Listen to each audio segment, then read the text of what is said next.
What up, hotheads? I'm Henry, and this is Blaze the Roof. This week, we're reviewing a sauce named Dawson's Apple Caraway Sauce. The company is Dawson's Gourmet. It was started by Brody Dawson in 2013. His music career had come to an end, and he just started making sauces as a hobby.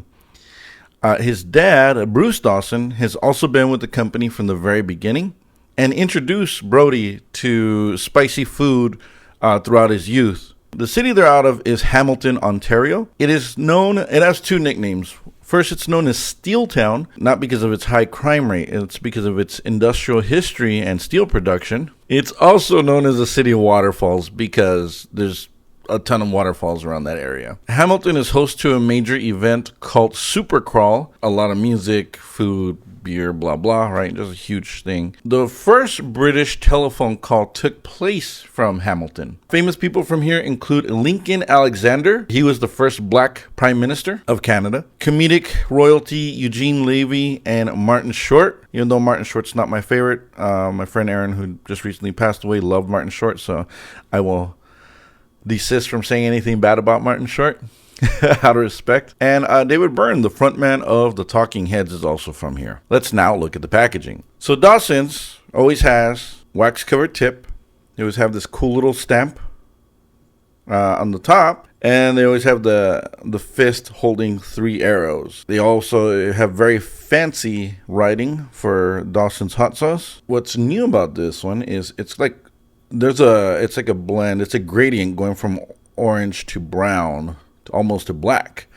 That's new. But there's always a color scheme to all the sauces. All the sauces look the same except the color of the wax and the band down at the bottom changes here. Let's now look at the ingredients. The ingredients here include peppers, sugars, vinegar, dates, habanero mash, lemon, caraway, and sea salt. There's actually 2 ingredients on here that we have not done before, but I felt because it's in the name, the other ingredient being dates, I figured that I'd just do caraway because that is the name of the sauce. Even though dates is higher up on the list. I'm going to go with caraway because I didn't know what caraway was anyway. So it is also known as Meridian fennel or Persian cumin. It has an anise-like flavor, much like fennel, nothing like cumin. And it is used heavily in rye breads, liqueurs, desserts, and casseroles. The Netherlands, Poland, and Germany are the top producers of caraway as well. Before we get any further, let's hear from this week's sponsor.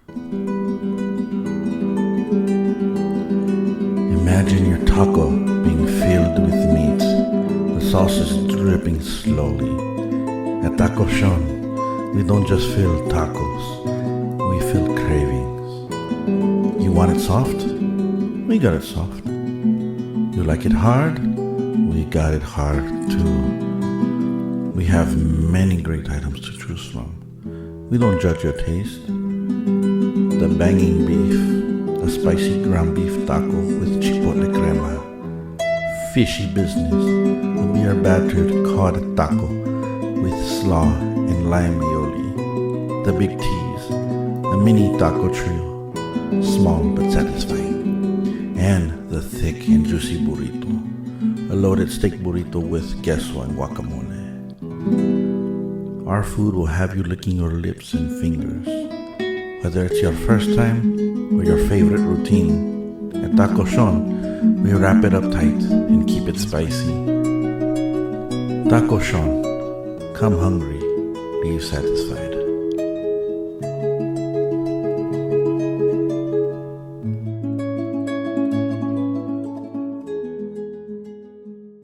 Now for the moment of truth.